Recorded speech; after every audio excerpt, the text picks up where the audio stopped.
The last opportunity to get rich has arrived. There is no more time left.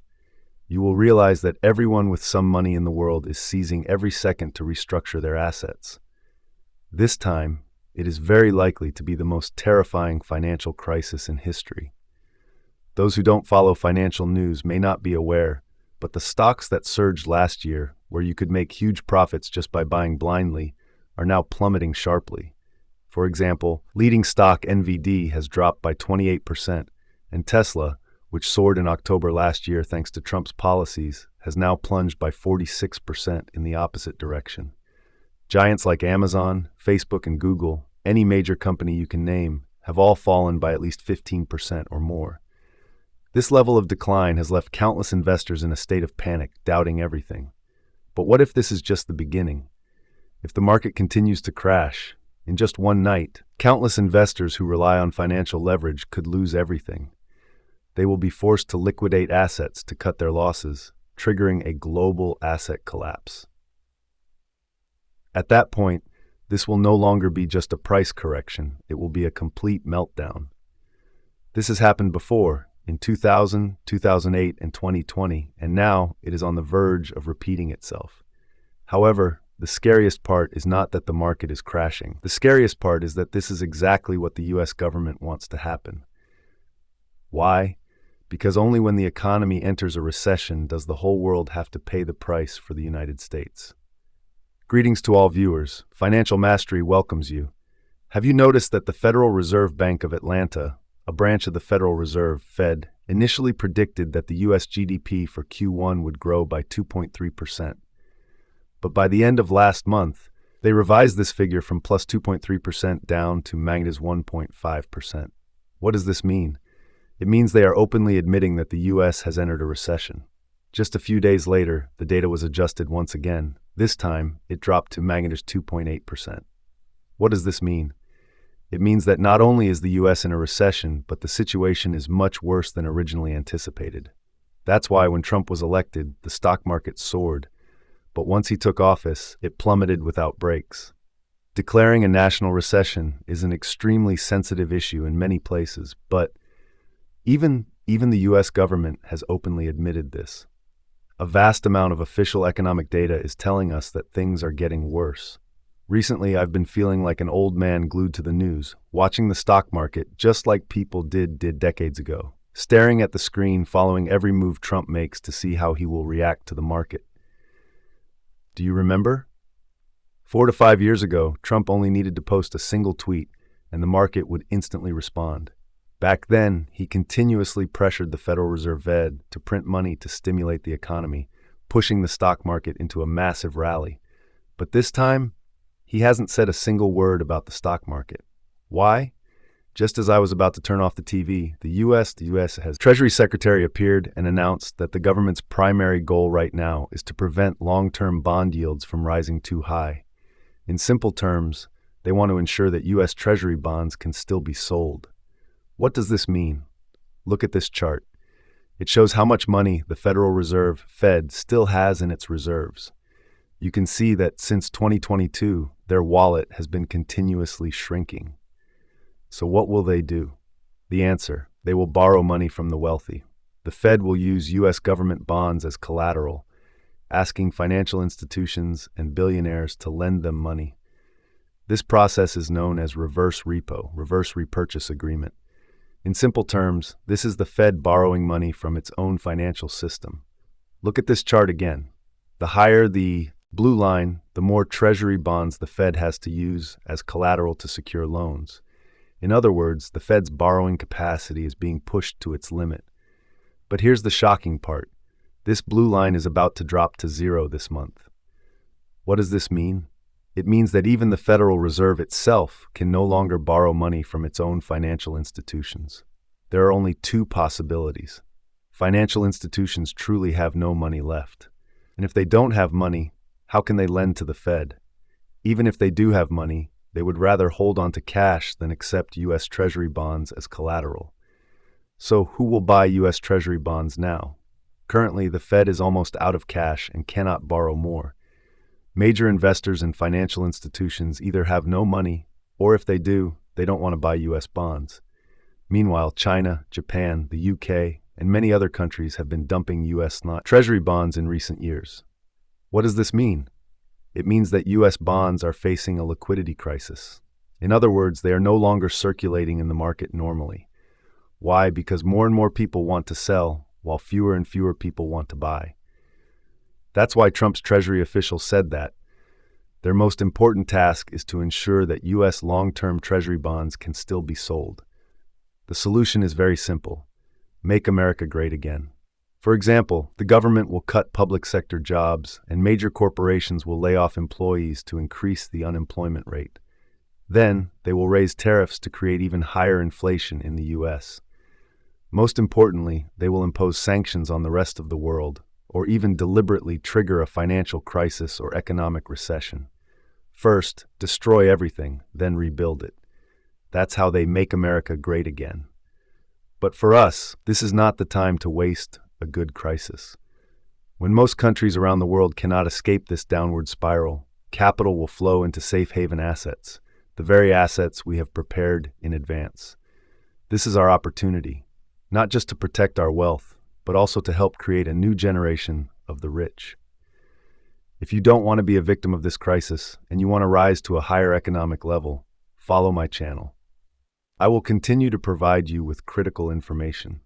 And if you're afraid you might forget what you just heard, like this video so it will automatically be saved to your playlist, allowing you to revisit it anytime. Now the question is, why are U.S. Treasury bonds running out of liquidity? Can't the U.S. simply use its money to pay off its debt? The answer is simple. The U.S. dollar cannot be fully reclaimed. What does that mean? Listen carefully. U.S. Treasury bonds are essentially part of a borrowing repayment cycle. For example, in the past, the Federal Reserve could print $5 trillion and use that money to buy U.S. Treasury bonds, which means lending money to the U.S. government. At that point, the U.S. government owed the Fed $5 trillion. The government then took that money and purchased goods from around the world, importing everything. Once that $5 trillion was spent, the U.S. government had no money left. So, what happens next? This is where the capitalist elite came up with a plan. The U.S. spent $5 trillion globally. Now, if they can reclaim $4 trillion, then the world will be left with only $1 trillion, causing a global shortage of money. At that point, other countries will be forced to continue selling goods to the U.S. to earn U.S. dollars. Then the U.S., can print even more money to buy up all the goods worldwide, right? So how do I reclaim the money I've spread across the world? It's very simple. I just borrow it back from them. I sell U.S. Treasury bonds to them and say, lend money to the U.S. government. When America makes a profit, we will repay you with both principal and interest. What does this mean? It means that countries selling goods to the U.S. earn money from America, and then they reinvest that money back into the U.S. Essentially, Americans are working to pay off their own debt, the portefeuille. The result is that the entire world uses a portion of the money it earns to purchase U.S. Treasury bonds. The Fed prints $5 trillion. The U.S. government spends $5 trillion.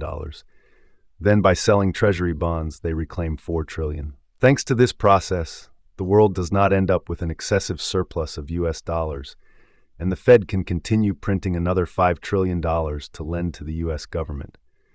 The U.S. government spends again, then sells bonds to reclaim money, then prints more money again. Do you understand?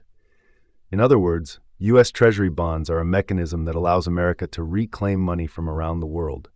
Their goal is to do nothing, yet still use printed money to buy all the goods produced by the world. That's why it doesn't matter whether the U.S. government currently owes $36 trillion, $100 trillion, or even $1 quadrillion. As long as approximately 40% of this debt is funded by foreign countries lending money to the U.S., this system continues to function normally. Simply put, as long as the U.S. can reclaim the money it has spent, making the world short of dollars and forcing continued demand for USD transactions, then they can keep printing money without issues. In theory, as long as the U.S. continues to reclaim its debt, it may not even need to repay it at all. The U.S. can just take on new debt to pay off old debt. For example, today the U.S. owes Japan $1 trillion, and this debt is due. At that point, the U.S. will ask Japan, Do you want to continue lending to me? I'll keep paying you interest. If Japan agrees, then the US doesn't have to repay the principal. If Japan refuses, then the US will borrow $1 trillion from the UK to repay Japan. 30 years later, the US will figure out a way to repay the UK. This is called the strategy of using time to gain space, or in simpler terms, delaying repayment by extending the timeline. By doing so, the US can reduce immediate debt repayment pressure. These things aren't taught in textbooks. People usually assume that debt must be repaid immediately. But in reality, debt can be delayed or even pushed onto others to bear instead. However, if the world sells goods to the US, earns dollars, but does not use that money to buy US Treasury bonds or lend to the US, then the US will not be able to reclaim the money it has spent. If they can't reclaim money, then they can't keep printing more money. If they can't print money, they will be forced to work and produce to earn money for repayment. This is what's called a US Treasury liquidity crisis, and this is exactly what's happening right now. Previously, about 40 to 50% of US debt was funded by foreign countries, but now that number has dropped to just 20 to 30%. This means that the money the US has spent is not being reclaimed. When money doesn't flow back, it means the world is no longer short on dollars. If the US continues expanding its balance sheet and printing more money, the dollar will immediately suffer severe devaluation. This will make the entire world even less willing to use the US dollar, and even less interested in buying US Treasury bonds. As a result, it will become even harder to reclaim money. So what should they do? Some say that Trump is working hard to find ways to make money and pay off the debt. For example, raising import taxes, even selling US stock citizenship. Apparently, for just $5 million, you can become a US citizen and immigrate to America. What a global joke.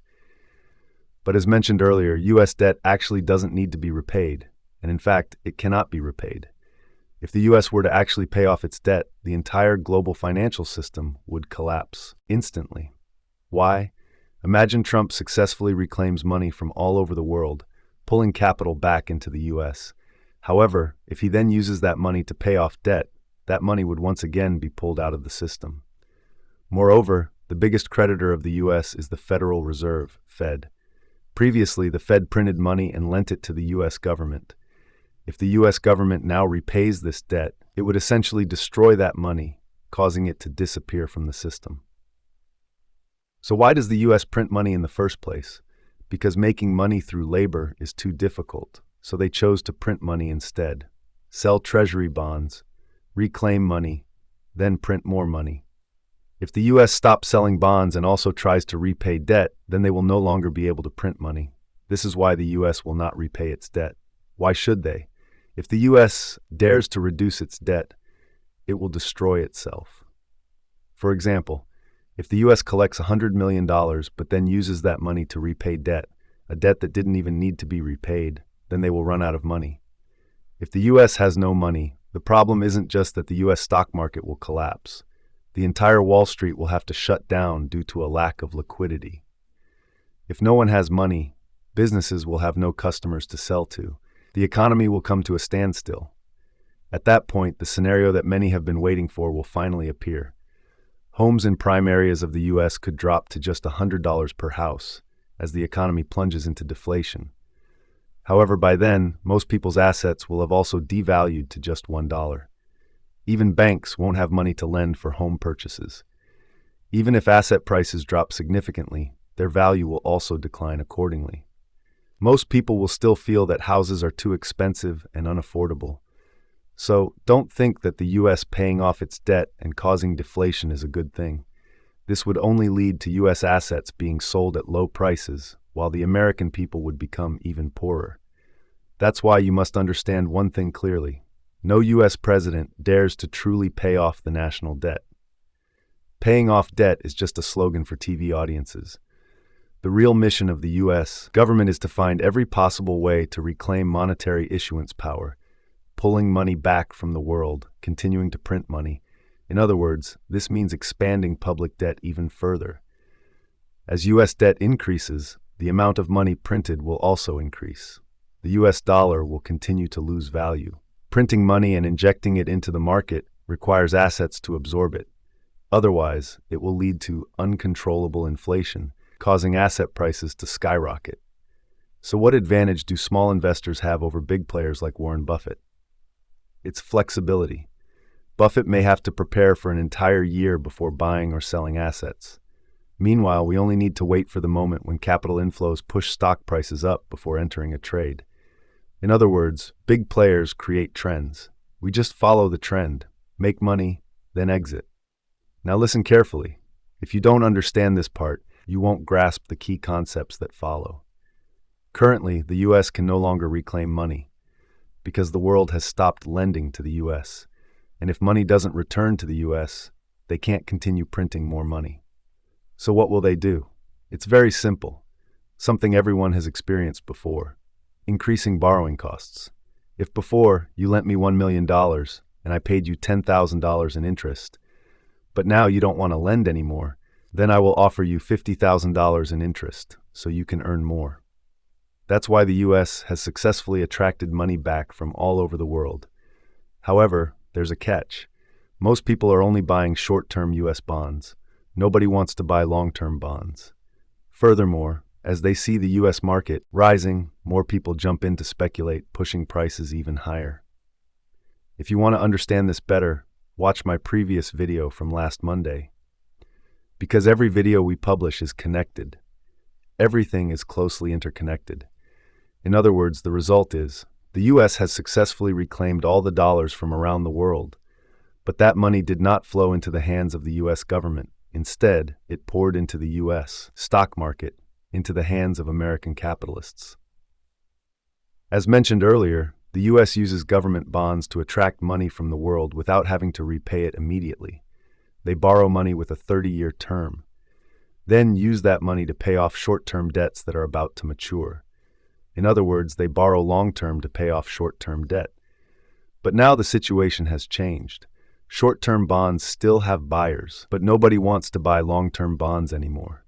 No one is willing to lend money to the U.S. for another 30 years.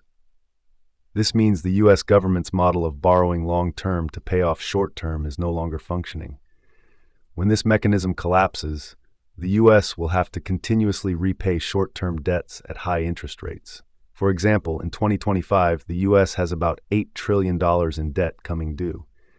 At the same time, they need to borrow another $2 trillion in new debt.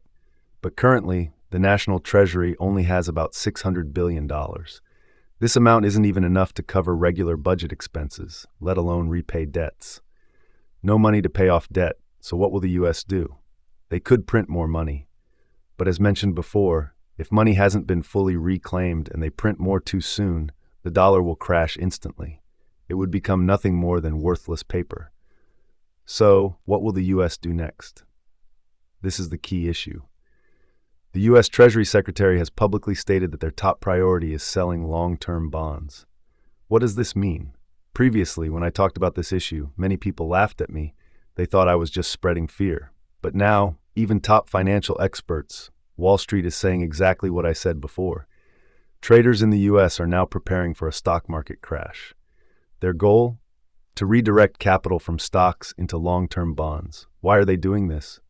If the U.S. wants to keep printing money without actually repaying its debt, there is only one way: force money out of the stock market and into long-term bonds. But how do they do this? One of the Federal Reserve branches recently announced that U.S. GDP will turn negative. At the same time, recent economic data shows that the U.S. economy has already entered a recession. Why? Let's take an example. If you are running a business in the U.S., after Trump imposed tariffs, your import costs skyrocketed. This forces you to raise product prices, but many Americans can't afford them. Inventory piles up, your business faces bankruptcy. If you somehow manage to survive, congratulations. But then, after Trump deports illegal immigrants, you lose access to cheap labor. You now have to hire American workers, which means your labor costs increase several times over. If you still manage to hold on, you think, I have government contracts, so I'm safe. Bad news, Trump cuts $1 trillion in government spending. Now even government contractors are struggling. You try to get a government job for stability, but Trump fires hundreds of thousands of federal workers to reduce costs. You turn to big corporations like Amazon or Facebook, but they are also laying off employees in massive numbers. The result? Even top-tier professionals are now unemployed. And what happens to your car loans and mortgage? Without a job, how will you repay your debts? Credit card default rates in the U.S. have now risen to the same level as the 2008 financial crisis. Trump talks about making America great again, but in reality, his policies are pushing the U.S. into a deeper recession. Why? It's very simple. The U.S. is manipulating the economic narrative. They keep declaring that a recession is coming. This sends a message to the world. Even the world's strongest economy is going downhill. No investment is truly safe anymore. If every investment is risky, where should you put your money? The answer: U.S. government bonds. They offer high and stable interest rates. The safest choice is not just any U.S. bonds, but why buy long-term bonds now? Current U.S. bond interest rates are at 4 to 5%. If you buy now, you can lock in this rate for 30 years. If you wait too long, everyone else will rush in, pushing rates down and bond prices up. This means you'll have to pay more to own them in the future. Because of this, investors are now rushing to buy long-term U.S. bonds, creating a fierce competition.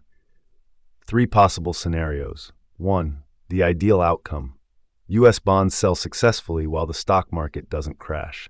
If this happens, there's no problem. However, as mentioned before, bonds and stocks act like 2 sides of a seesaw. If money flows into bonds, it drains out of the stock market. To maintain balance, the U.S. stock market would need to decline gradually over a long period. At the same time, a constant flow of new money would be needed to keep stocks from collapsing. This scenario is unlikely. 2. The more likely scenario. U.S. bonds rise sharply as more people buy in, but the stock market collapses quickly, just like in the 2008 and 2020 financial crises. If this happens, the U.S. government can reclaim cash from bond sales. This allows the Federal Reserve to expand its balance sheet and print more money. The newly printed money can then be lent to major financial institutions at near-zero interest rates. These institutions will use the money to buy cheap stocks, pushing the market back up. This explains why Warren Buffett and major financial institutions are currently holding huge amounts of cash. No matter whether scenario 1 or 2 happens, the stock market must drop first. 3. The worst-case scenario. The stock market crashes, but money does not flow into U.S. bonds. Both bonds and stocks collapse simultaneously. If this happens, the U.S. economy will enter a prolonged recession. Why? If U.S. bonds don't sell, the U.S. government cannot reclaim cash. This prevents the Fed from expanding its balance sheet to print more money. If the government prints money anyway, stocks may recover, but the U.S. dollar will crash. Example: you invest in U.S. stocks and make a 30% return, but if the dollar loses 40% of its value, you're still down 10%. A global economic shock. This would be a massive shock because many countries hold huge amounts of U.S. dollars. If dollar-denominated assets collapse, the entire global economy would be in turmoil. This could trigger a worldwide financial crisis. Why is Trump willing to risk the U.S. economy? In reality, he is holding the entire world hostage. The message is clear: the global economic gamble. If other countries buy U.S. bonds, everything will be fine. But if they refuse, then when the U.S. collapses, the entire world will collapse too. If a global financial crisis breaks out, what will happen? Other countries will have no choice but to prioritize saving the U.S. before saving themselves. Think back to the 2008 financial crisis. It started in the U.S. and spread across the world, but the U.S. was the fastest country to recover. Why? Because at the end of the day, the U.S. is still the U.S., a once-in-a-lifetime opportunity. If you truly understand how the market works, you won't just make money. You'll make money faster than ever before in history. At this point, some people might accuse me of exaggerating. Honestly, I don't blame them. Maybe they're new to this, but at the very least, they should watch my previous videos. I'm not here to prove anything or show off. I simply want to remind people, what risks exist today? Where are the opportunities that we, as investors, see? If I can help even a few people avoid this crisis, then my efforts are worth it. Lessons from 2008. Back in 2008, many of today's wealthy investors were just construction workers or restaurant staff. But now they've become millionaires. After 2008, the wealth gap became permanent. Those who once waited tables now don't need to work at all. Their assets generate constant income. Some make more in a month or even an hour than most people earn in a lifetime. As for me, I was born later, so I was too young back then. Seizing the moment, I couldn't grasp the opportunity back in 2008, but this time it might come again, and now I'm ready. More importantly, if the opportunity truly arrives, I've already rolled up my sleeves. If it doesn't, that's okay too. We'll simply adjust our strategy. A tactical approach. In the coming weeks, we'll closely monitor the U.S. bond market, but this isn't a long-term strategy. It's a short-term, speculative trade. Because as I've said before, if U.S. bonds are saved, the government can keep printing money and bond prices will rise even higher. But if they can't be saved, what then? That's why our strategy is simple. Hit fast, exit quickly, take profits, and move on. Guerrilla-style investing. Stay connected. If anything in today's video isn't clear, I strongly recommend watching my last 2-3 videos on previous Mondays. Everything I explain is deeply connected. The market has seen huge fluctuations recently, but since time is limited, I'll stop here for today. Your path to financial freedom. I share free knowledge about becoming wealthy, becoming a business owner, becoming an investor, achieving financial freedom. If you don't want to miss out, follow my channel, turn on notifications, share this video with others. Finally, to everyone who liked this video, I wish you success in reaching financial freedom. If even 1 or 2 sentences today helped improve your life, then my mission is complete.